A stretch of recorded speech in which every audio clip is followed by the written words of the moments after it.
నమస్కారం, welcome to iDream. నేను విజిత. ప్రస్తుతం మనతో పాటు ఉన్నారు ప్రముఖ జ్యోతిష్య వాస్తు పండితులు, భారతీ శంకరాపీఠం వ్యవస్థాపకులు, వేదస్మార్త జ్యోతిష్య ఆగమ ధర్మశాస్త్ర ప్రతిష్టాంత పండితావర్యులు, బ్రహ్మశ్రీ అన్నవరపు తిరుపతి మూర్తి అవధాని గురుగారు మనతో పాటు ఉన్నారు. ఇప్పుడు గురుగారితో మాట్లాడదాం. నమస్కారం గురుగారు.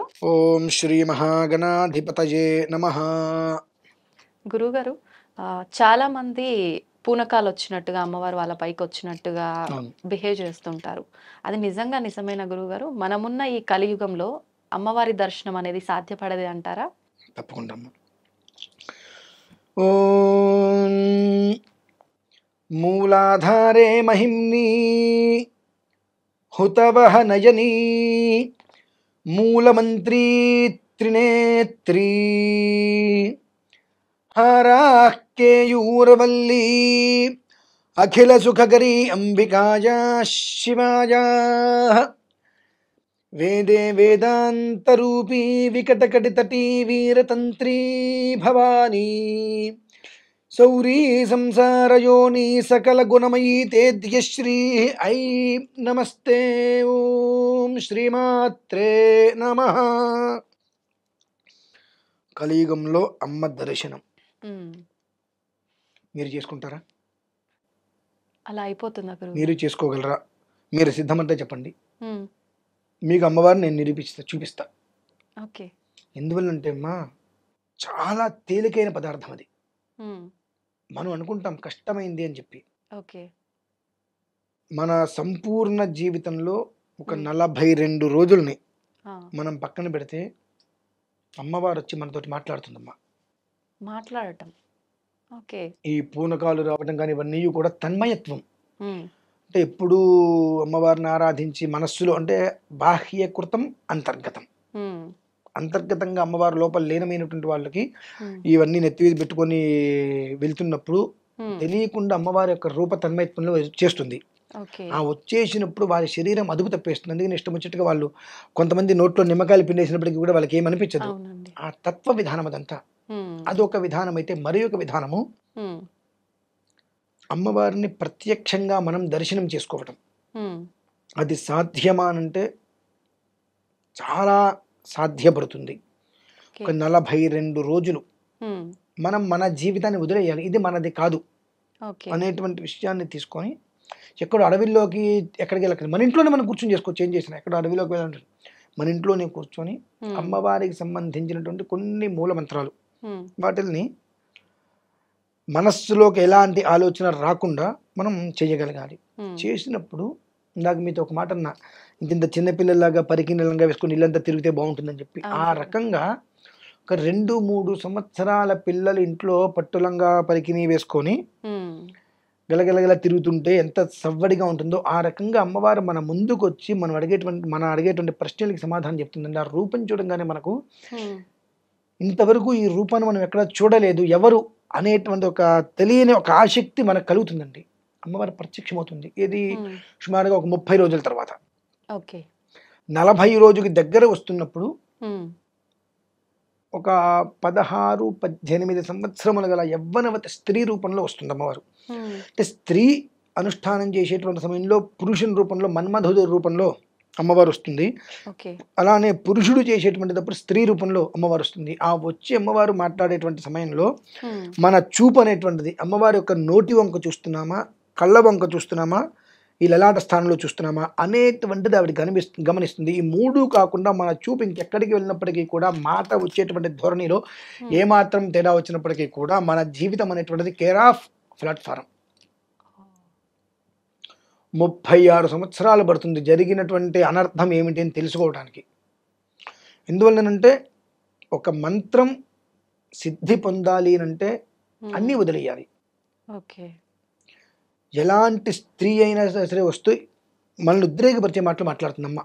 ఏదో ఒక స్త్రీ రూపంలో వచ్చి ఆవిడ మాటలు మనం వింటున్నామా లేదా అనేటువంటిది కూడా ఆవిడ గమనిస్తూ ఉంటుంది. గమనిస్తూ మన చూపుని ఆవిడ ఖచ్చితంగా గమనిస్తుంది. కానీ ఆవిడ అమ్మవారుగా వచ్చిన విషయం మనం ఎవరైనా గమనించలేం.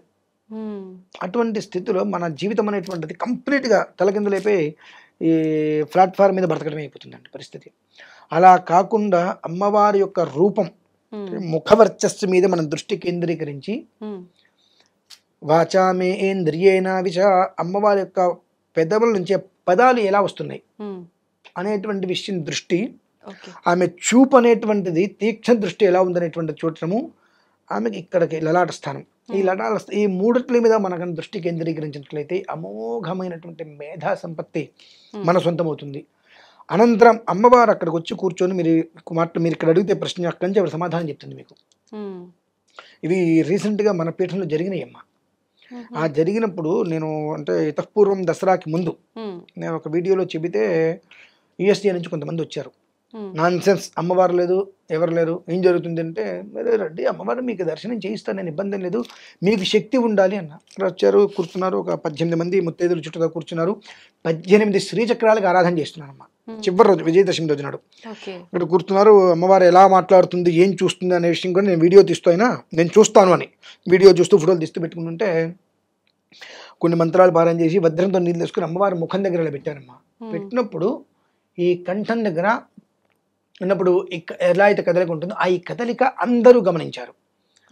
కదిలించినప్పుడు ఆయన ఫోటో తీసి ఒకసారి భయపడి ఇస్త్రీసాడు ఫోను. అంటే అప్పటి వరకు అమ్మవారు ఆ ఫొటోస్ ఉన్నాయి, నేను చూపిస్తా, 2 ఫోటోలు వేరియేషన్ చూడండి. అప్పటి వరకు అమ్మవారు చాలా ప్రశాంతంగా ఉన్నటువంటి వ్యక్తి చాలా రౌద్రంగా, కళ్ళు కూడా ఎర్రగా అయిపోయి ఆ రౌద్రం చూశాడు. అతను భయం వేసి ఫోన్ పక్కన పడేసేసాడు. హాస్పిటల్ పడ్డారమ్మ. ఒక 3 రోజుల తర్వాత మళ్ళీ కొన్ని అమ్మవారి మంత్రాలు పారాయణ చేసి కుంకుమిచ్చ తీర్థం వేసిన తర్వాత లేచి వచ్చి ఇంకెప్పుడు కూడా నేను ఎవరిని కించపరచను అంటే ఏంటంటే అక్కడ అతని ఉద్దేశం ఏంటంటే అతను తప్పుగా ఏం మాట్లాడాల. ఏమన్నాడు, కంచి కామాక్షి అమ్మవారు మాట్లాడుతుందంటే నేను నమ్ముతా, శృంగేరి శారదా అమ్మవారు మాట్లాడుతుందంటే నేను నమ్ముతా, వాళ్ళు పీఠాధిపతులు, సంసార జీవితం లేదు వాళ్ళకి, కేవలం కూడా అనుష్ఠానంలోనే ఉన్నారు కాబట్టి నమ్ముతాను. నీకు సంసారం ఉంది, పిల్లవాడు ఉన్నాడు అంటున్నావు, నువ్వు పీఠం అంటున్నావు, నీతో అమ్మవారు ఎలా మాట్లాడుతుంది అనేటువంటి విషయం నేను అన్నా. ఆయన ఒకటి గుర్తుపెట్టుకో, భక్త తుకారం ఆయన సంసారేగా, మరి పుష్పక విమానంలో ఎలా వెళ్ళాడు పైకి? అక్కడ ఏం చేశాడు ఆయన? 2 జీవితాలని బ్యాలెన్స్ చేసుకున్నాడు.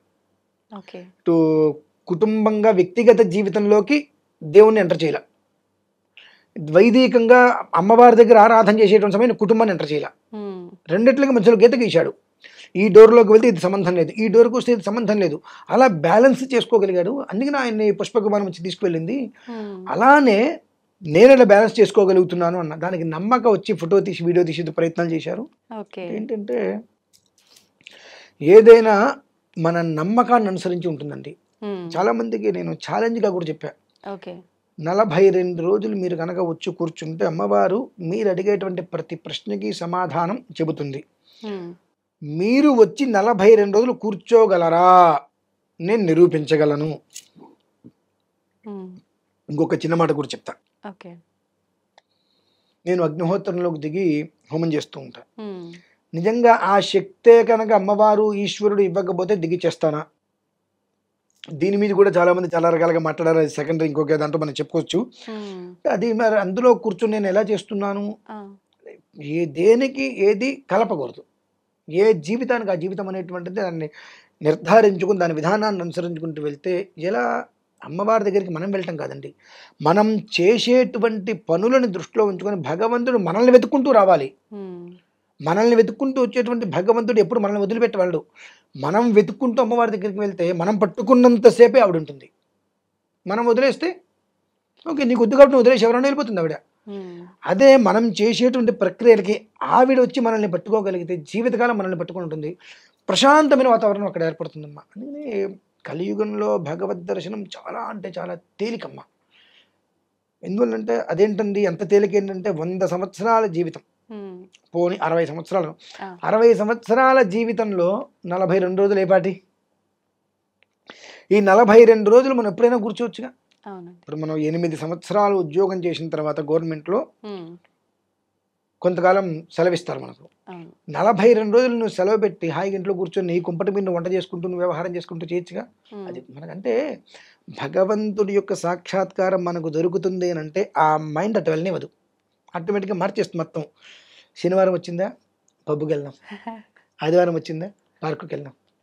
ఇవే మినహాయిస్తే ఈ 2 రోజులు ప్రశాంతంగా మనం కూర్చొని భగవద్ ధ్యానం చేసుకుందాం అనేటువంటి థాట్ రావట్లే. ఎందుకు రావట్లేదు అని అంటే, ఎటు చూసినప్పటికీ కూడా రంగుల ప్రపంచం. ఆ రంగుల ప్రపంచం అనేటువంటిది ఆకర్షిస్తూ ఉంటుంది. అదేదో అందంగా ఉంది, బాగుంది అని ఆకర్షితులవుతారు. కానీ అది దెబ్బ తిన్న తర్వాత ఇది కాదు అని అప్పటికి జీవితం అయిపోతుందమ్మా. ఆ జీవితం అయిపోయే లోపు తెలుసుకుంటారేమో అనుకుంటూ ఉంటాం. కొంతమంది తెలుసుకొని బయటకు వస్తూ ఉంటారు. కొంతమంది తెలుసుకొని కూడా పాపం బయటికి రాలేకపోతూ ఉంటారు. బయటికి రాలేకపోయేటువంటి స్థితి ఏదైతే ఉంటుందో వాళ్ళని భగవంతుడు కాపాడతారమ్మా. ఓకే. తెలుసుకొని బయటికి రావటానికి, ఏముందిలే అక్కడ ఉండిపోవటానికి, బయటికి రావాలనేటువంటి ఉద్దేశ్యం పరిపూర్ణంగా ఉండి రాలేక ఇరుక్కుపోతారు చూసారా, సాలిగూడు లేరు ఏగా ఇరుక్కున్నట్టుగా. అలా ఇరుక్కుపోయిన వాళ్ళని కూడా భగవంతుడు కాపాడతాడు. ఏదో ఒక రూపంలో భగవంతుడు వస్తాడు, కాపాడతాడమ్మా. అది మాత్రం ఖచ్చితం. నమ్మాలి. అవును. కాకపోతే ఇవాళ రోజుల్లో నమ్మకం అనేటువంటిది ఇద్దరిలో ఎవరో ఒకళ్ళకే ఉంటుంది. రెండో వాళ్ళు నమ్మిస్తూ వస్తారు. అది వాస్తవం అండి. ఇద్దరు కూడా నమ్మకంగా ఉన్నారు అంటే జీవితం వేరు. కానీ ఒకళ్ళు కంప్లీట్గా నమ్మితే ఇంకొకళ్ళు కంప్లీట్గా నమ్మిస్తూ వస్తారు. కాబట్టే ఏ ఒక్కళ్ళు కూడా కొంతకాలం మినహాయించి జీవితాన్ని స్నేహం కావచ్చు, వైవాహికం కావచ్చు, ఏదైనప్పటికీ కూడా భగవంతుడితో కూడా రిలేషన్షిప్ కంటిన్యూ ఎందుకు చేయలేకపోతున్నారంటే, ఇక్కడ ఇద్దరిలో ఎవరో ఒకళ్ళే నిజాయితీగా ఉన్నారు. రెండో మనిషి నిజాయితీగా లేరు. ఆ లేకపోవడం వలన భగవంతుడికి దూరం అవుతున్నారు, కుటుంబానికి దూరం అవుతున్నారు, అన్నిటికీ దూరం అవుతున్నారు. అంతే తేడా. మొత్తానికి భగవంతుని పైన నమ్మకం అయితే ఉంచాలి మనం. అంతే కదా. నమస్తే గురుగారు. పరమేశ్వరార్పణం.